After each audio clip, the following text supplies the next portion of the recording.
Okay, Paul, you set? All right, well, welcome everyone. Tuesday afternoon, somewhere. Anybody have any questions concerning the topic?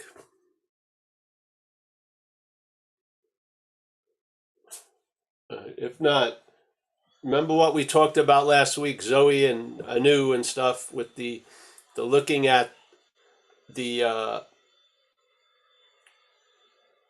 method of self-inquiry and recognizing that the one who asks the question, who am I, and the one who is asked the question, who am I, are neither of us. Yeah, they're not us. Yes.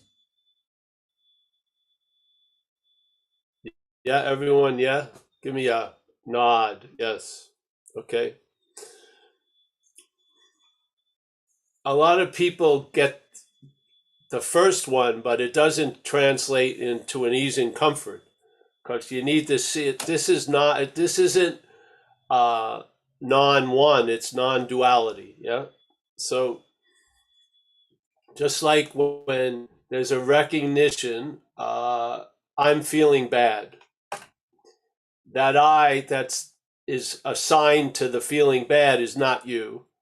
And then the one that's saying, I'm seeing the I is not me that's feeling bad is also not you. The seeing of it is, the declaration isn't. Yeah. The declaration is just in the same category of what you are declaring to be not you. Yeah. That's the same. So when you see you're not one nor the other, there's a negation, and usually some people will call it a pause, P-A-U-S-E. There'll be a moment, it's not of time, it's in time, but it's not of time. You just get a sense of something different than most of the senses that are interpreted. Yeah. So in other words, there's an intimation of what you are by seeing what you're not. That's sort of the only way you can get there, I feel. Or let's say that's the only way it seemed to work for me. Yeah, is seeing what I'm not, then there's an intimation, because the act of what I am here in this time and space is the awareness of what I'm not. That's it. That's about as close as you're gonna see it here in the dreaming, is in the recognition of what we're not. Yeah, yeah, it's beautiful, to tell you the truth. So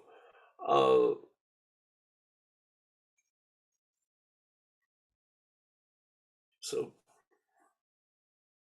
let's say if you're presented with one side of the coin, then when you're presented with the other side of the coin, you may be thinking it's a different coin, but it's not it's the same coin. You're presented with the heads, then you're presented with the tails. In the way we look at things, we think they're two uniquely different, but they're the same coin. Yeah. So non-duality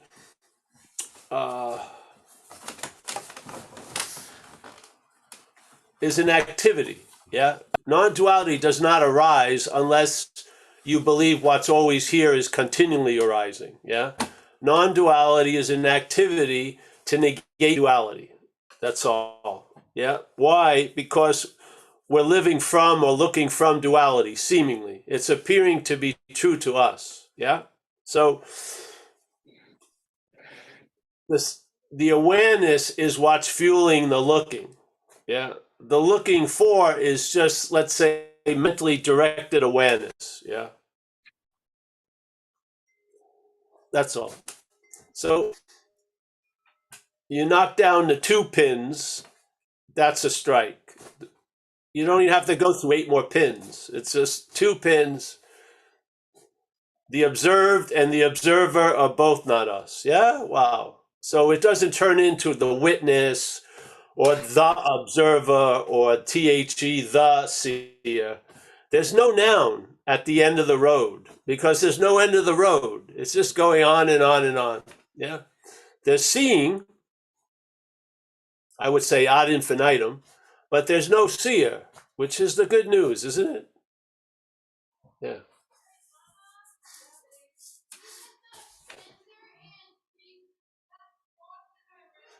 if you're not looking through the seer, you're going to have more of a panoramic view of the myopic event. Yes?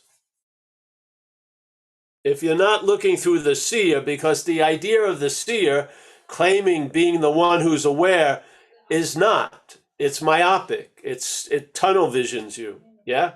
That's not the relaxed, spread out awareness. It's directed. It's giving a direction. It gives it an intent, so to speak. So, to me, the form of looking called seeking is awareness. Yeah? But in the form of seeking, it's blind to itself. Yeah? So you're actually using awareness to find awareness. That sounds dicey, right? When you're saying it, doesn't it? It's like this weird thing. It may be very, very helpful. I don't have any historical thought out thing, but the whole idea of mindfulness is pretty weird to me because all there is mind, amen. I don't see how the little mind is going to do an action to mimic the big mind when the big mind is already, it just doesn't make sense. Yeah. What we really want is to change what we're mindful as or what we're mindful of, yeah? Yeah. The mindfulness is working just fine, I think. It's just what it's of or what it's on, yeah? I think some of us have a strong opinion that it would work better if it was on or in something else, yeah? Which is another thing that the identification calcifies around. And now you're stuck with that big bunion coming out of...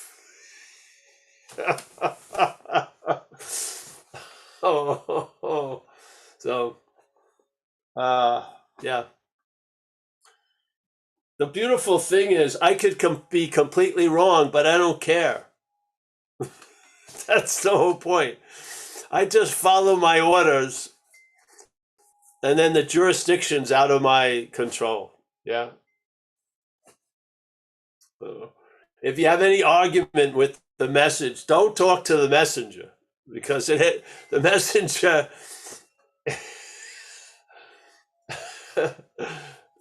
Yeah, it doesn't really have anything to do with the message. It's sort of, or if you even say, you can say that trumpet played the note, but it actually didn't play the note, did it? It facilitated a note being played, but the trumpet, I don't think, has ever blown a note. Yeah. It has facilitated a lot of notes being blown, but it hasn't blown one note. Yeah. So this is sort of what it's like. I saw it when I was in, when I entered recovery, you felt really bad, really deep down, not even so deep, just guilty and shameful for all the shit that you thought you did, that you'd been trying to avoid at all costs, having that day of reckoning. But you slide into recovery, and then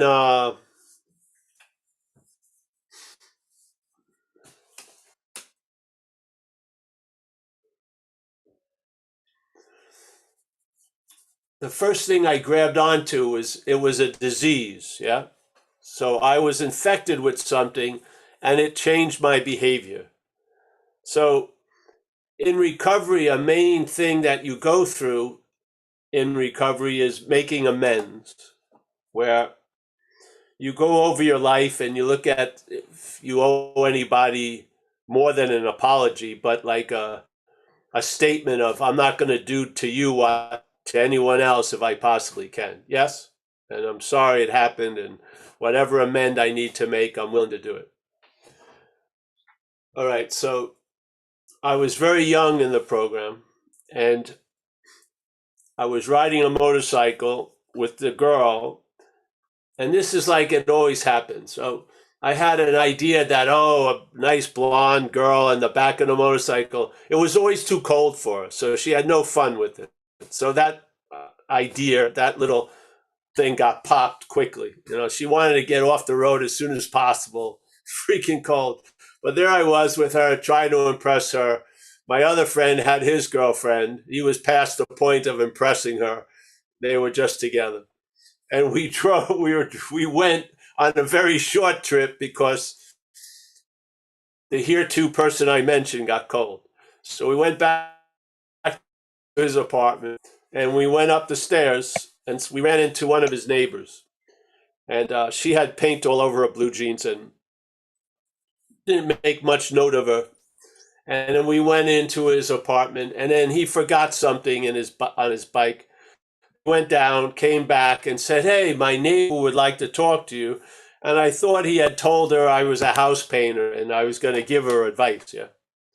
So here's the situation. I'm trying to promote my face to this girl. This lady comes in and goes, "Hello, Paul. Do you remember me?" I go, "No." And she says, "You owe me $500. So I had taken some money that any person ever moved into my apartment had to pay a down payment that went to me, not to landlords. So she gave me $500. Obviously, I spent it doing shit. So there I am, caught red-handed. Yeah, the emperor with no clothes. But I tell you, the reaction I had was not guilt or shame. It was amazing. Yeah. Because usually that would be the reaction if I inconveniently ran into someone that I owed money to or something. Yeah. Here I'm caught with my pants down, but the guilt and shame doesn't come up because I had gotten the idea that it was a disease and that what I had done to her, I would do to anyone unless she could physically stop me, basically. Yeah. It's amazing. Amazing.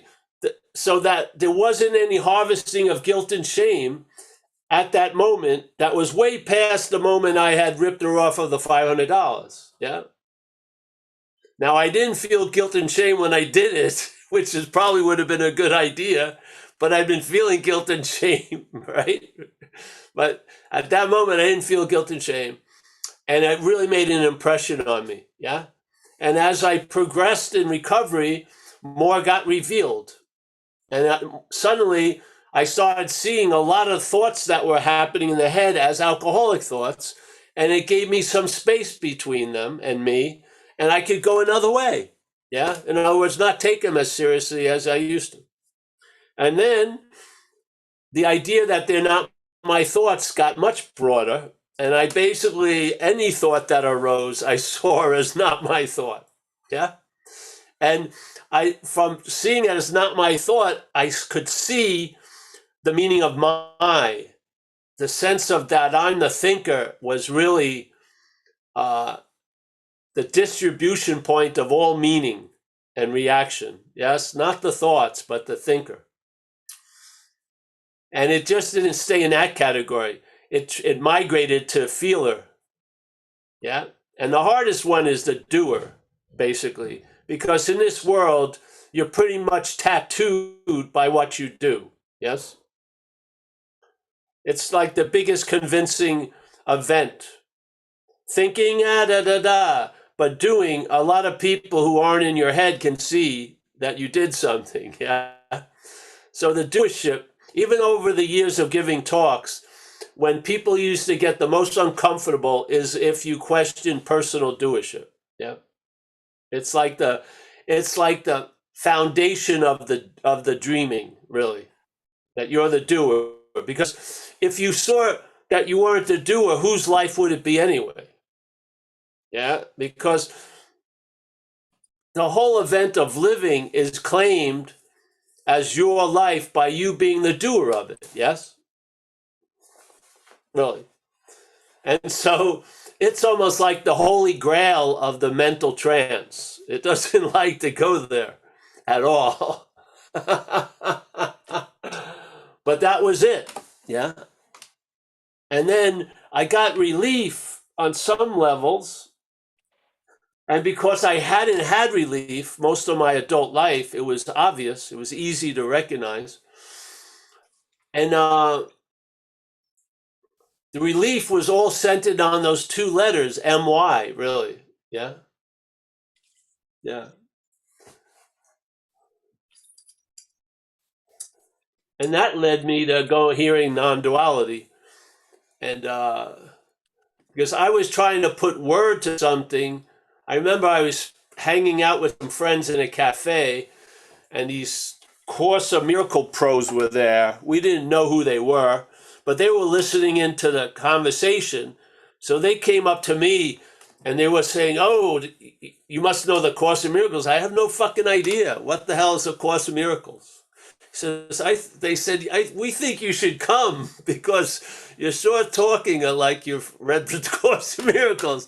I said I've never even heard the fucking thing, but whatever, you know. So uh, thank God I had the result before it was given too much name and form. Yeah, yeah. So I didn't have to go through a lot of more.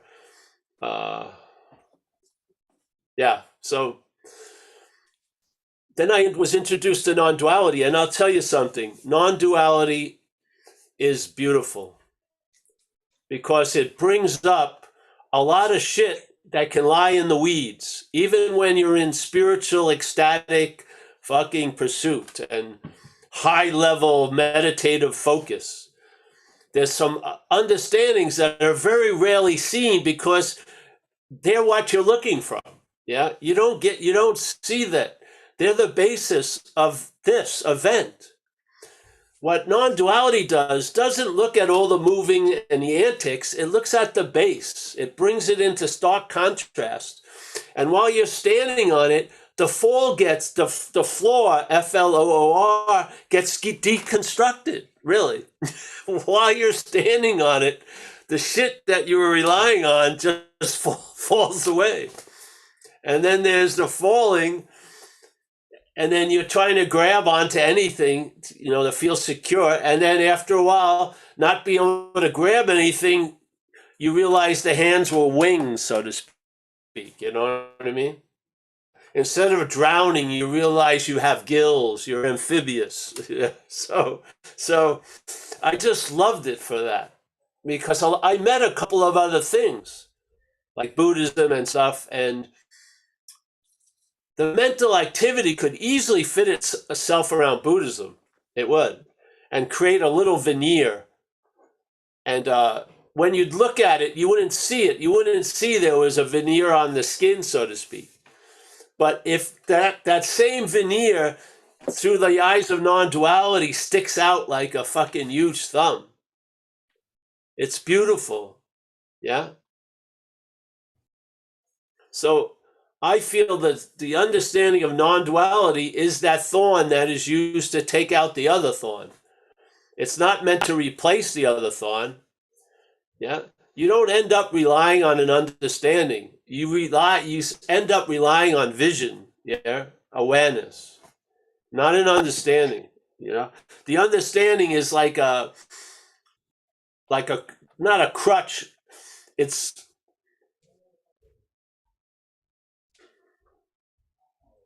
like a kid with a bicycle, and then when they're learning, they may have those training wheels, and then there's a sufficient enough recognition.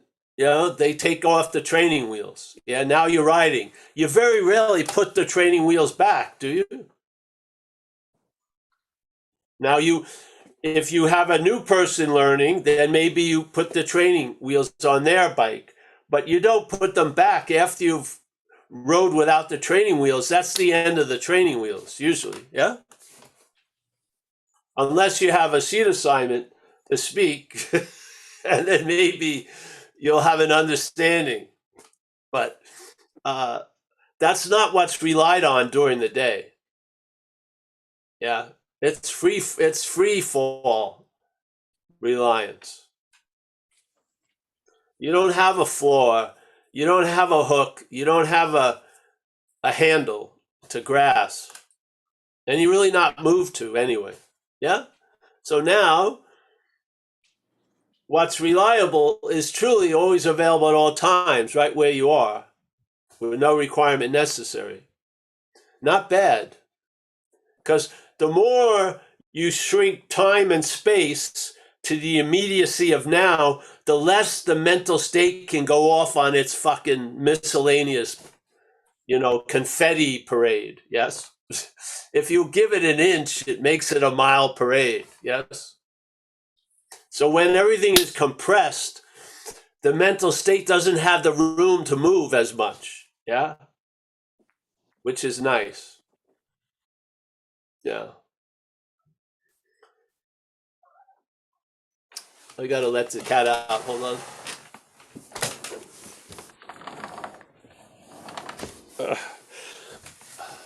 Yeah.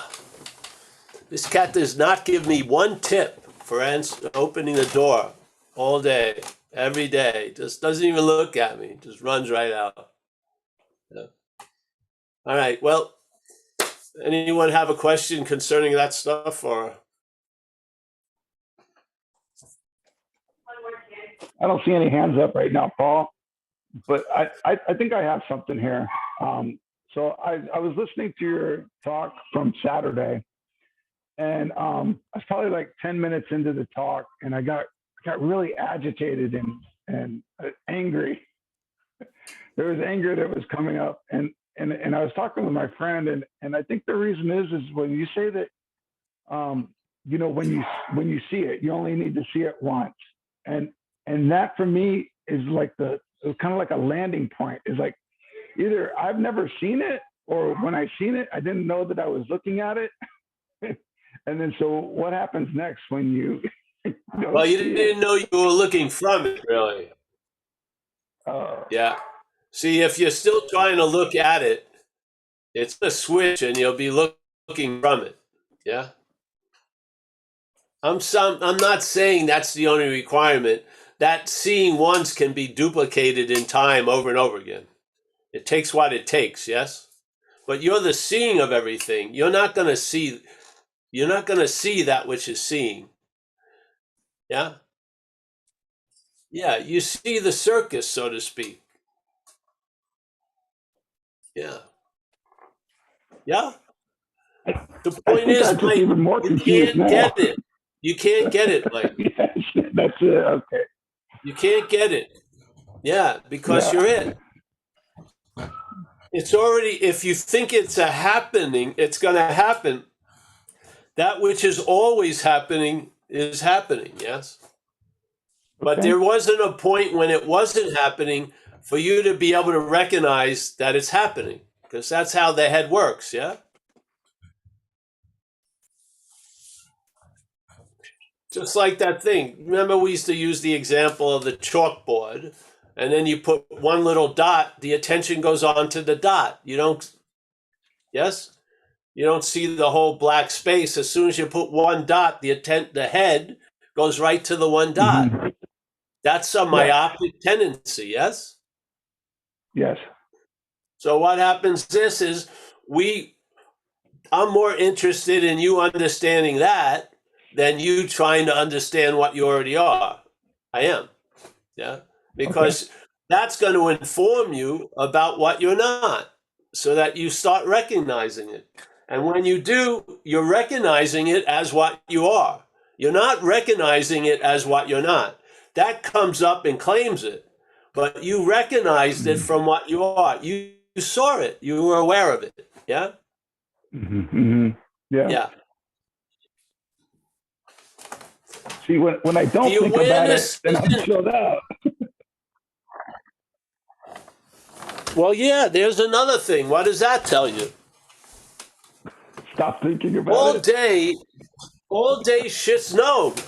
Not to stop thinking about it. That's how the head would react, because the head knows the thoughts aren't going to stop.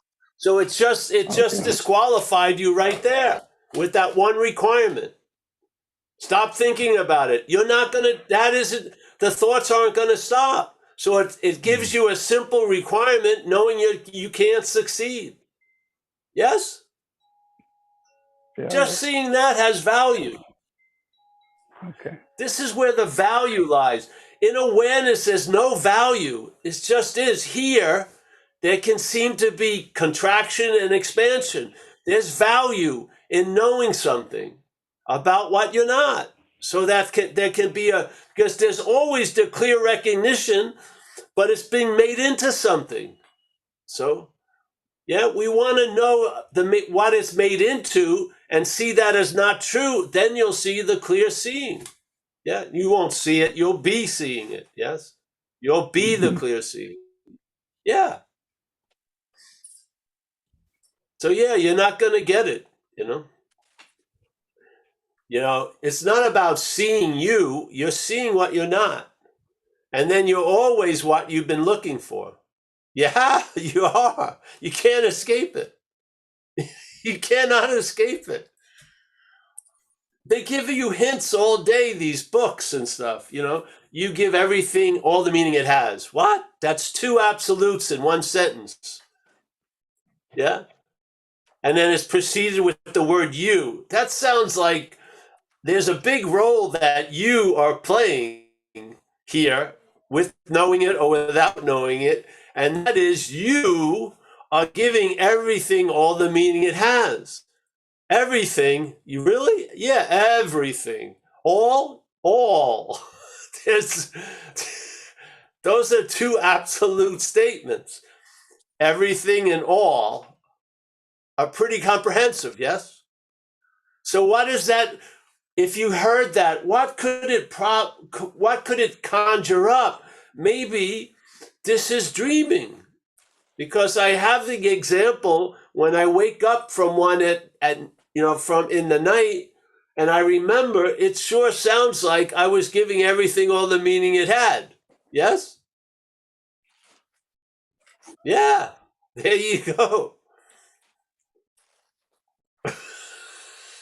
So Michael as Michael and Paul as Paul, that which can be perceived is the dreamt. Yes? It is not the dreaming. That which is perceiving can't be perceived. That which is dreaming, yes? Yes? Yes? Yeah. These things here, and so a lot of stuff that would come up and get you confused just gets cut off at the fucking ankle. Yeah? I mean, if you could ever hear really whatever can be perceived cannot be perceiving, yeah?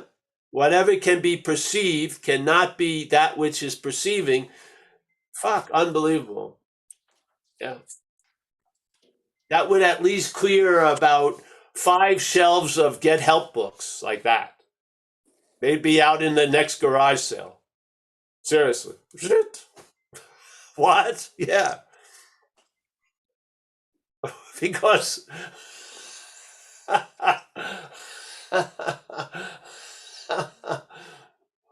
what's the object of obsession and what says it's the subject of the obsession? That which can be perceived. Yes? This is what's called Paul. When I say Paul is conscious, I'm not seeing Paul as I'm off this cloud-like, brilliant, sparkling. I see it as a body. Yes? That's how the head presents it. Yeah? And that's how the head remembers it. So if there's a reliance on the head, you're taken to be a body. Paul is conscious. So the Paul, as the body, is conscious. Huang Po begs to differ with you. He says the body, that which can be perceived, cannot be that which is perceiving. So, oops, a misunderstanding, a rather large one, has been revealed, yeah? There's no call to arms to do anything. Just see where it takes you, yeah? So instead of, I can't see it, I'm always seeing from it, yeah? That's what happens. From your head's view, I can't see it. From the real view, I'm seeing from it. So all the seeing is that which is seeing. What? I thought it was a pure selective, only to happen one moment when the constellation a lot, and I'm really purified. No. What's looking is what you're looking for, because it isn't what you think is what's looking. Yeah? It's not a body. Yeah. I don't know. Maybe other people can get to it another way. This is the way I got to it. I'm just retracing the steps back through reverse engineering, and I'm just putting it the way we put it, yeah? Other people may sing, try to describe the indescribable void and emptiness far out. If that works, great. But this is, this is the fish I was dealt, and this is what we, share. COD, COD. Grill it, bake it, fucking sushi it, you know. But negation to me is the no way. Yeah. It seems in time something needs to be negated before it's affirmed. I'm just saying. At times it feels like something needs to be negated first before that which is before, which in this example would appear after, yeah, is going to be realized or whatever, yeah? So there's a negation of what we're not, and then there's a finding out about what we are, yeah? And then you lose interest in you as a topic or as a story or as I'm on the third ring of the 11th ring multi-dimensional universe. You could care less, really. Yeah. You've recognized your pay scale. You're not going. You're not going. The body isn't going to be looking over at the event horizon. It's just not. Let's forget about it. That's, yeah. So, yeah. All right. Thank you, Paul. We have Esther has her hand up. Esther, would you like to come in? She's already in. Come on in, Esther. Yes, let's go. Thanks. I don't know how you feel about this. I never asked you. I just would share, but I did have a very nice experience. Are you guys interested to hear it? So paranoia is what I experienced to the hilt in the beginning of being ill. And I experienced it just 3 days ago. Dread. What? Dread, right? Dread. Paranoia. Dread. Paranoia. Scenarios that weren't. I think the paranoia is a lot more mental. Maybe you felt dread and then the head reacted with paranoia. Yes. Yes, precisely. Yeah. But the feeling is dread, so to speak. And exactly what you just described, seeing that was what I was not, occurred miraculously. And then I was able to be okay. And that never happened ever. And then what happened was there was faith, the thought of faith that those scenarios weren't true. And the miracle happened the next day with phone calls and stuff demonstrating the untruth of the scenarios. So as a Course in Miracles student, to experience the miracles the way, in a quantum way, like it happened, the call, as soon as I let go of this, whatever, I mean, I'm not letting go, but whatever, the miracle happened. And then today, another thing you described tonight, the stories were expressed about the past, that I usually make a habit not to express. But you said that tonight you said that that's not, I don't know, that, well, I can remember Saturday's talk that you're outmatched, and it's, yeah, I don't know why. Yes. But it doesn't matter. Oh, what you said was something about guilt or something, that to see it differently, the way you described it. Can you repeat that? Oh, just now about the Yeah, just lady. now. Oh, yeah, yeah. My reaction to being confronted, yeah, with an obvious position of being wrong, yeah, would usually trigger a lot of guilt and shame.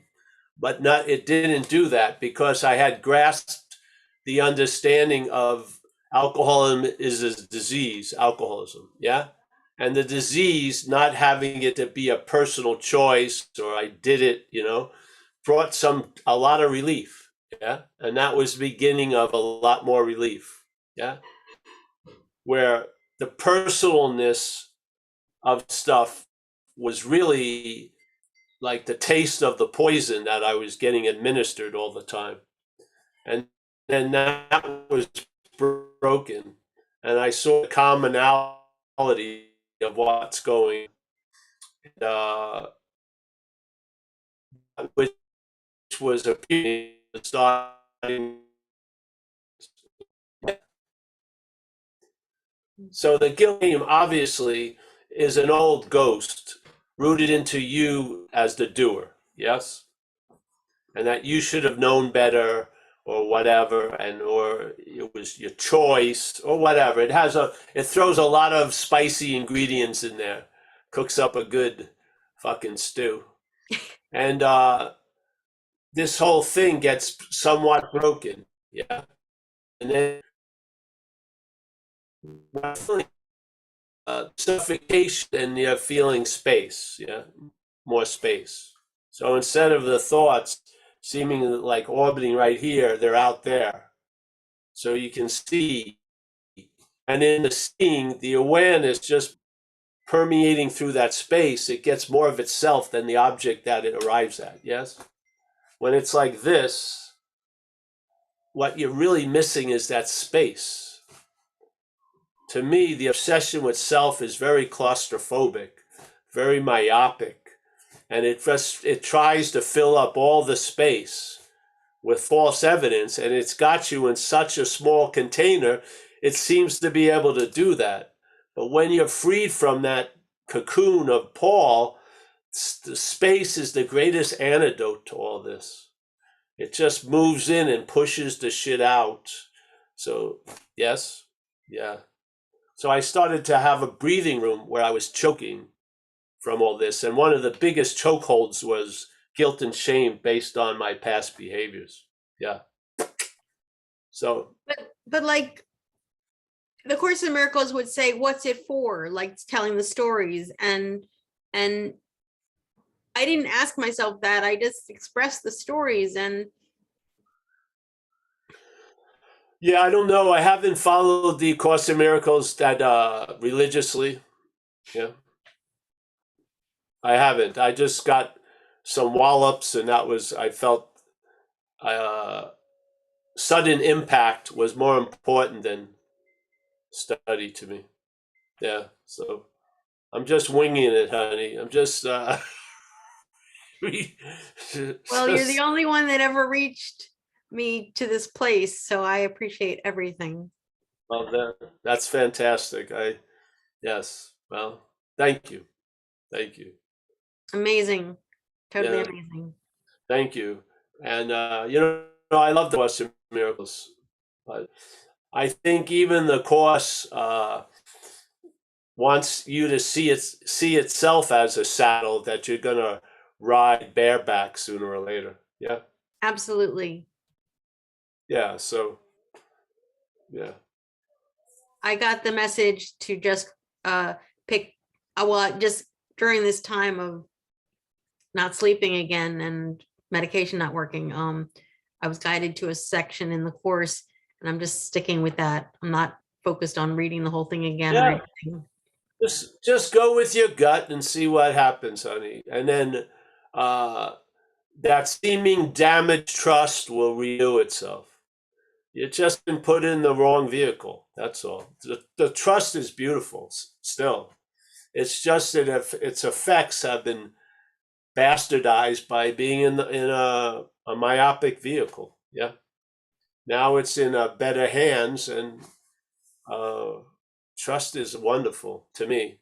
I remember you get into that position where, you may get it taken advantage a few times by trusting, but if you shut down, maybe you will never get taken advantage, but so much never gets out anymore. I'd much rather get fucked over and keep trusting than Well, what's interesting, you shutting said, down on that. what's interesting about being fucked over, so to speak, I noticed that at some point the understanding comes that that it was the best thing for me at the time. Yeah. I mean, it just keeps happening that way. So it's like just trusting is just trusting, and it's very effective. Yeah. That's great. Yeah, I like when you see everything has value. Yeah. Yes. Thank you so much, Paul. Thank you. Yeah. Thank you, honey. I'm happy. It's nice to watch people through this little aquarium glass, the Zoom, and yeah, it's wonderful in a lot of ways. Nice to see you, Esther. Say hello to your mom and your boyfriend and everything. Alan. Yeah.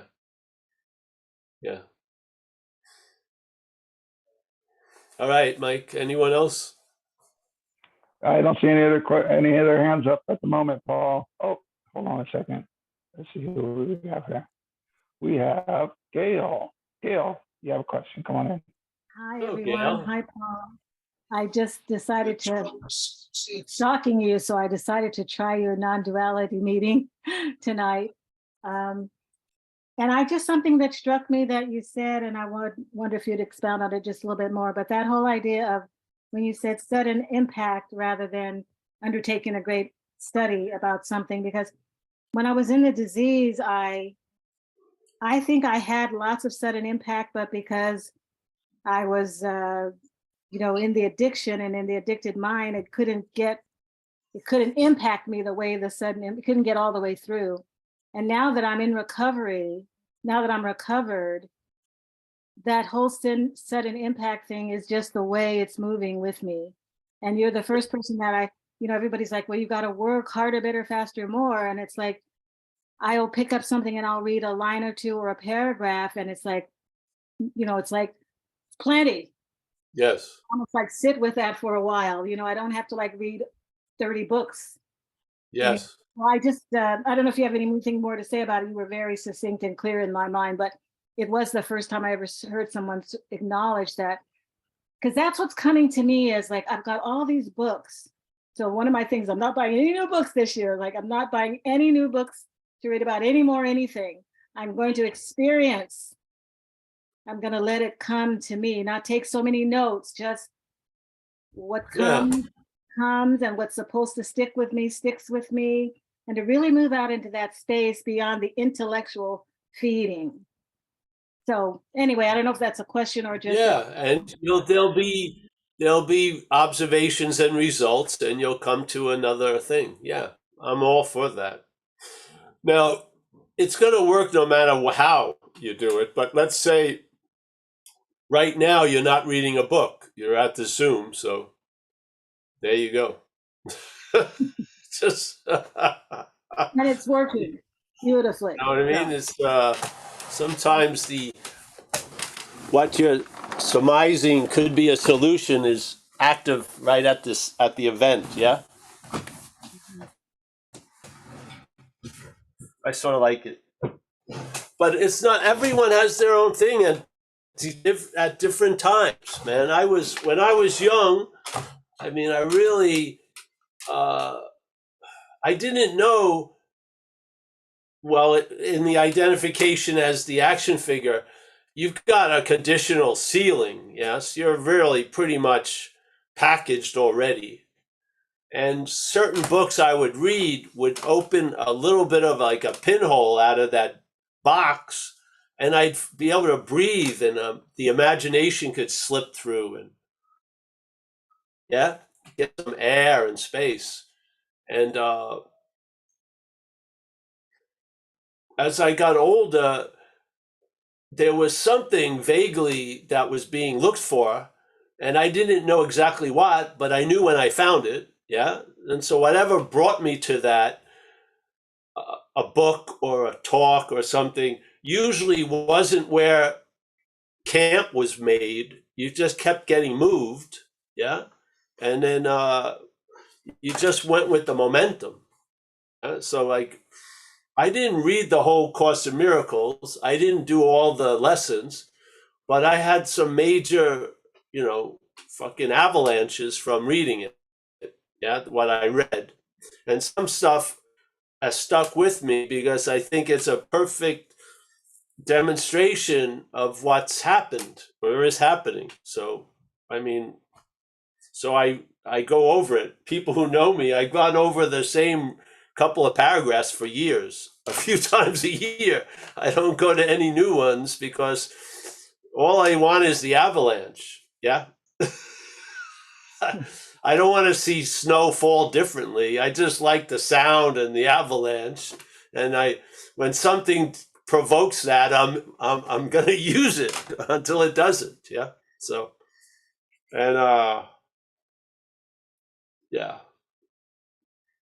But everything I feel inevitably works, like it says in the Course in Miracles, because you are what you're looking for. So basically, you can't fail.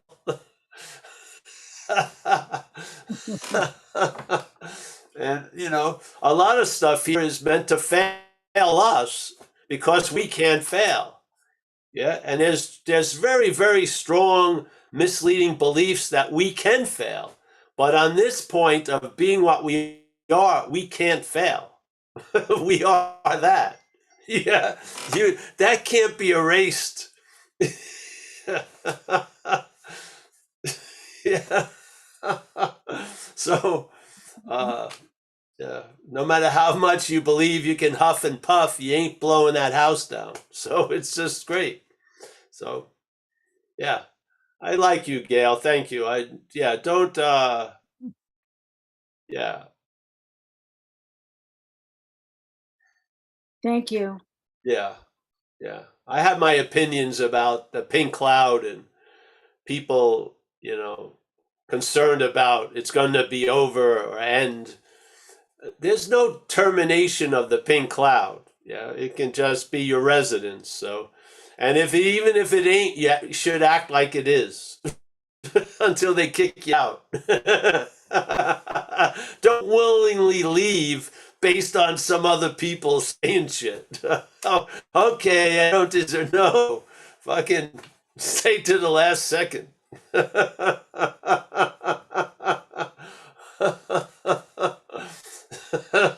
Sounds good to Yeah, me. Sounds good to me. yeah, and what you described, that I feel is coming upon a touchstone, having a reaction, getting moved. I feel that's very, yeah, that's workable how you described it. Yeah, my view. Yeah.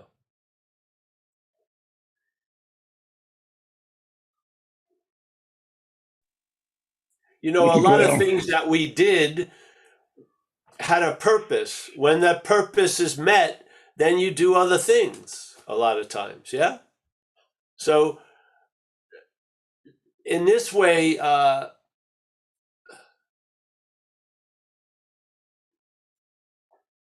sometimes a lot of life is a means to an end. But then there's points where you live from that end. Yeah. Certain things have come to an end and now you're just living. Yeah. So maybe you're not motivated to read, spiritual poetry or something anymore, even though you love spiritual poetry. Maybe you're not moved to do that because the purpose has been completed in a sense. Yeah. Yes. Yeah. Yeah. So That rings, that's landing. yeah. So I mean, I was interested in stuff, and then I wasn't. Yeah, yeah. Just I believed, uh, what is the greatest thing about skillful means when there's no need to use them? I fucking love it. Yeah, I do.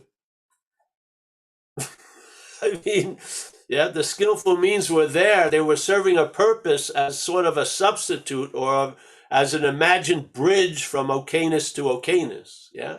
After a while, the okayness may be enough. It won't be dictated by circumstances and situations.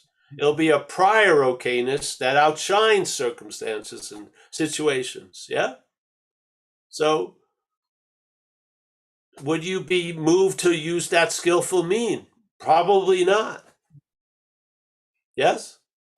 Mhm. So, but when people call me and say they believe they really need to do something, they better do it then. If they really believe they need to do it.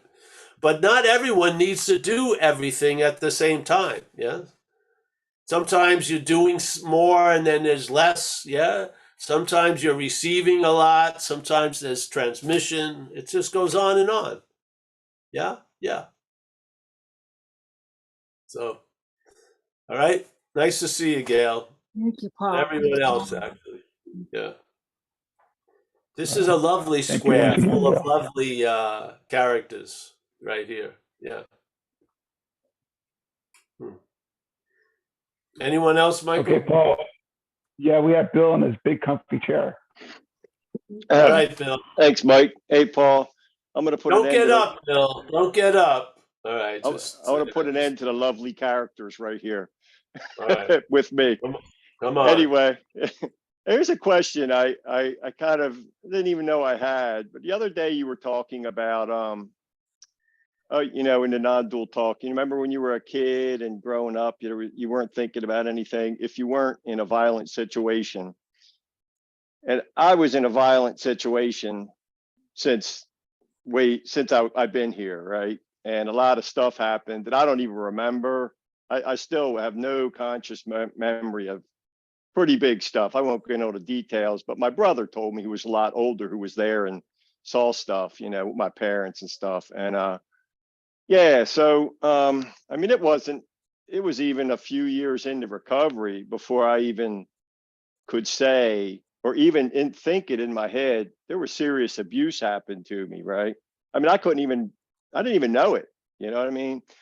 I guess my question is, Yes. so, you know, with everything, you know, through recovery and Course in Miracles and then finding non-duality, there's been great periods of relief rather than trying to fix something like that, realize, you know, and have an actual realization that, you know, that just isn't even me. And the true realization, however, that a lot of times stuff comes back, like just a feeling of dread. Like I could go to sleep feeling great and feeling just all there and wake up for no apparent reason, just with real dread, you know, Yeah. through recovery. Yes.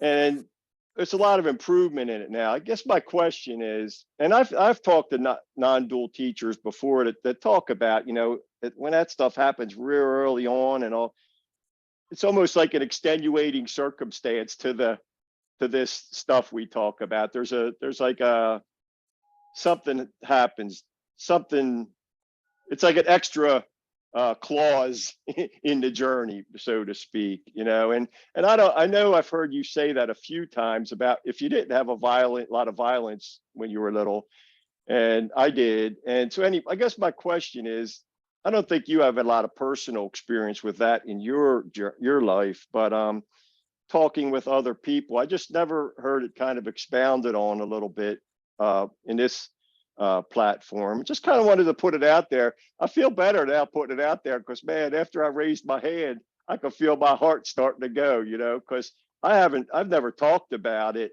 I mean, this is the first time like this, really. And like when I work with guys sponsoring them in AA and all, like the fourth step that I did that my sponsor gave me, I didn't know anything. It was like a couple hundred questions and it went in all the details of all the stuff. And that's when it really started to come up. But I guess I guess I just wanted to hear you kind of talk about that a little, what your thoughts on that might be, and yeah, that. Well, first of all, the specifics I don't have any experience with, Right. specifically. But then on a larger view, again, there's meaning given to everything. And so when stuff like that happens, like for me, when I was young, people died and I didn't have any idea of death, my father and my grandmother. And there was a whole lot of meaning given that I had way over my head. Yes, I was not equipped with the idea of being Paul as a 9-year-old kid to deal with it. Yes. So all that stuff left impressions. And here, in this movement of duality, impressions look to express. Yes, that's just, yeah. If there's an impulse, there's going to be a drive to express. And now the expressions will be different, even though you may have the same category of trauma. Yeah, how it gets twisted may be quite different for each character. Yeah. Yeah. Yeah. So as a principle, and my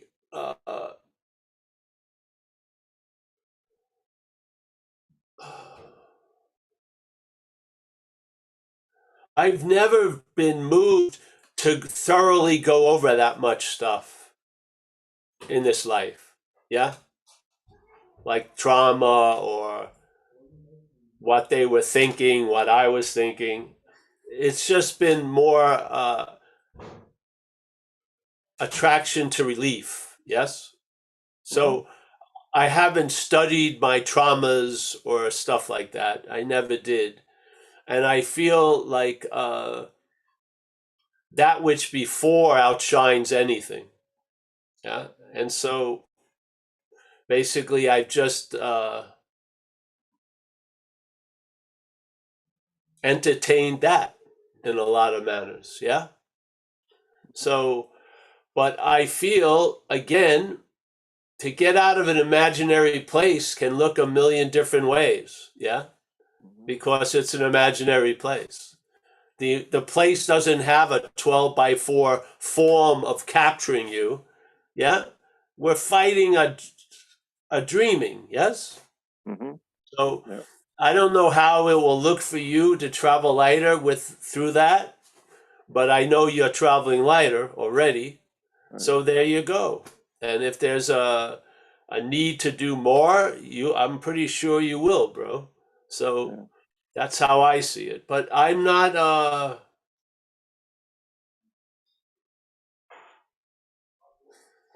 a lot of times as soon as the fuse is put out, I don't really want to study the bomb too much. Right. Yeah. I just rather just jump around other things, really. Yeah. Yeah. I don't believe what would motivate me to do that, I don't believe is true anymore. Mm-hmm. I don't believe I have to do a lot of moving to let light in. I believe the light comes out. I don't believe the light comes in. Yes? Right. Yeah. Yeah. So, yeah, that's my feeling about it. Yeah. That's about what I see or do with it, but to see it, it's not, like you said, not to analyze the bomb. It's almost like living on living very on a very nice smooth boat. Then all of a sudden, like the aftershocks of the earthquake will come out of nowhere, seemingly. It's like energy. And Yes, it's what's like different? energy for sure. It is. Well, everyone has it, And again, if you're in recovery, just turn that energy over to the care of that power that you believe has restored you to sanity. Right. That's what And I it will do. use that energy and to put it to use that in a way that you may not be able to comprehend or see. Right. Yeah. Yeah. But there'll be a knowing that it's happening. Yeah. Yeah. I just felt like the need to kind of share that tonight I'm because, happy you like, did. I'm happy what, you feel safe enough in this space. yeah, Put what's it out. different? What's different now for years in recovery when that would happen, the head would jump in and start saying, you're doing something wrong. You're not praying right, meditating right, this, that, and the other. And it was really to have an inkling of understanding of what's happening. It's like energy Yeah. aftershocks or something. And Yes. when I see it, I see that this way now. There's no need to do anything with it. Just kind of let it pass, just like gas or something coming up. You don't need to understand it. It's just whatever it is. And there's Well, peace usually with it. usually it's too late anyway. The gas is out. Yeah, yeah. Well, you're my first So, target talking about it. So how thank much you how for much do you want to understand that. something that's already happened? I don't Right, know. right, right, right. Yeah, yeah. It's good to know that because I've seen it affect when people people that I when, work with that don't understand it. So it's been yeah, really helpful.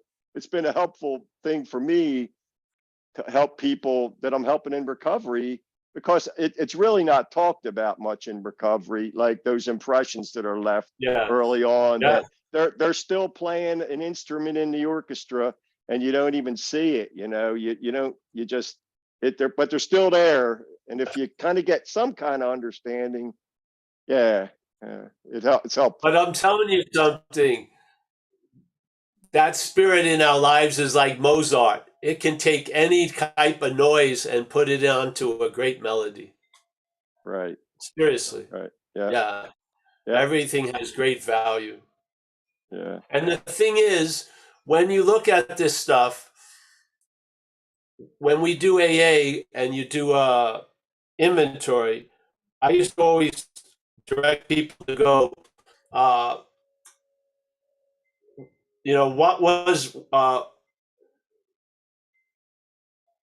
what was it like now and how the head is using it now? What was it like then and how the head is using it now? So let's say trauma. Yes, there's a story that trauma happened, and how's the head using it now? Because it's using it. Yes, it uses everything it comes into contact with. So yes, Yeah, yeah, yeah. See, this yeah, is the point. So I would, if the energy that comes up and the head has a fence around it as if it's my energy, yeah, it's so much nice when you can surrender that property deed and give it over to something else, which yeah, we call the higher power. Yes. yeah, yeah, So yeah, therefore, so you'll recognize the heads the way it's using that which was now because it's using it. Yes, it's yeah, identifying with it for sure. yeah. Yeah. Yeah, I think it was good part of it, good part of all the good for me just to say it tonight. For some reason, I that kind of stuff likes to, you get a little shame there still. And I've never Yeah. really brought it out like that. And, you know, there's a part in the Course of Miracles that I always liked where it says that, you didn't come here to not have limitations because it says basically if you are to help others, you have to understand what they need to be helped from. And I thought, man, I understand. Like there is people I've worked with in recovery that have similar stuff happen that just went, man, I never had anybody to ever talk to about that, or even Yes. understood or felt it. And there's real healing takes place. I'm getting goosebumps talking about it now because I could just see there really is value in it, just yeah, Yes. Of yeah, course. big time. Yeah. See, a a black site on the dark web of a group of people that have been run over twice by the same car, and we all seem to be able to understand what most people can't understand. How unjustified it feels that you got run over the second time. That's the hard. That's the hurdle. I can see one time, but two times, no. No, I'm joking, but you know what I mean? Everything gets put to good use. Yeah, for sure. Yeah. I'm sorry Thanks if I for look a little Yeah. Thanks for bringing it out. Yes, I'm, appreciate so, it. yeah, I'm sorry if I looked a little distracted for a second. There was a couple messages coming to me with the phone numbers and stuff, and I can't do two things at once. So thank you. But There you yeah, go, bro. thanks Yeah. for everything, Paul. Yes, thank you. Mhm. Well, we should end it on that, unless someone has I got a something to last say. thing to say. Yeah. All right. So yeah, something that's been hitting me like an avalanche when I listen to your stuff, but these two sentences that you said, it's an observation, it's not an achievement. You know, it's like that what happens now is, like you said, the last answer, but it's not like, oh, I've done anything for it. It's just, I notice. Yeah, and Yeah. there's a noticing. Yeah. Yeah. There you go. Yeah. Yes. Mm. And then it sometimes will inform you it's always been this way. Yes. So pretty much it puts on that mute point, and there you go. Yeah. Yeah. Fantastic. Thank you, Zoe. Thanks for Yeah. sharing Yeah. that. Great. All right. Anyone else, Mike? Nope, that's it, Paul. Say All right. goodbye. Well, let's say goodbye. Michael, again, thank you for all the service. And the reason why we have Tuesday is Michael comes in and opens up the room. Yeah. So, Bill, thank you. Thanks for sharing. Yeah. We got John in Florida. Nice to see you, John. We got Kathleen. She's in, they look like aircraft carriers, the seats you two have with these lazy boys. A fucking plane could probably land on it. Monster. So, all right, Kathleen, confused and happy. Sherry, nice to see you. Zoe, as always. Zoe is such a bright spark in a dark place, Arkansas. That's a generalization, obviously. Alan, nice to see you, Alan. Yes. Mia, as always, I don't know where you are, but there you are. Yep. We got Molly. No, is this Kelly? Oh, Kelly. Nice to see you, Kelly. Yeah. Instead of Thelma and Louise, it's Kelly and Zoe. Yes. They've already driven off the cliff, and this is the second movie. Everyone thought that was the end. It wasn't. No. Yep. Here's our Pink Cloud resident, Gail. Thank you, Gail. The hair's looking fantastic. Nice and springy. Very good. Yeah. We got, who's this? Lisa J. Nice to see you, Lisa. I saw your dog frolicking around on the Zoom. So you have a source of love right there. Yes. His dinner time is at 5 and it was 5:02 and somehow he knows that every day. So he was fighting my head to let me know. Yeah, good. Yeah, they know a whole lot more that they're letting on. I'll tell you that much. He's been my Definitely. biggest teacher lately, for sure. Yeah, just watching him. Oh, great. Yeah, great. All right, let's see. We have Esteban, my future bodyguard. Yes, get ready. Lift those weights, bro. We got Mickey, the matriarch of Madeira. My hat's off to you if I had a hat. Marty. Let's see. Oh, Lynn. Lynn has reappeared. Nice to see you, Lynn. Nina. There she is, the one and only. John. Nice to see you, John. Yep. I didn't get to Meister Eckhart. That's how you can't trust me, bro. I just just dive in the water and see what happens. I'll try to bring that up next time, though. We got Brian. Nice to see you, Brian. Esther, thank you for your share, Esther. And yeah, We got a blast from the past. Julia R. Yes, she's there. She's luxuriating at a pool. Uh-huh. Yeah. It's peak summertime. I'm Oh yeah, milking it. she's in. Are you in Melbourne or the other one? Yeah, I'm in Melbourne. It's a gorgeous day. Wish you were here. Oh yeah, yes. We haven't seen the any light during the day here for a while. It's very. It's a biblical event here, Northern California. It is. It just keeps raining. Hey, gorgeous. I mean, it's really. Hi. It keeps raining. So. Well, So you're wonderful as always. It was lovely to eavesdrop, and I just love you both. oh, fantastic! Nice to see you, honey. Good to Yep. see you. Yep. We got Tommy from Ireland, I think. I don't know. It doesn't have the same background, but let's go for it. Bruce, he's lurking around somewhere back there.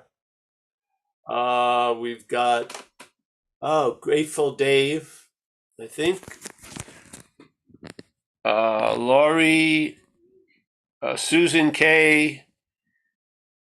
I think that's it. Hey, thank you, everyone. Pleasure to be with you all. We'll see each other soon. Tomorrow night, 7 Pacific time. Yeah. Nice to see you. Thank you. Thanks, everybody. See you. See you, Julia. Paul. Take care. Thank you, everyone. Yes, Thank you, Paul. Ronnie. Thanks,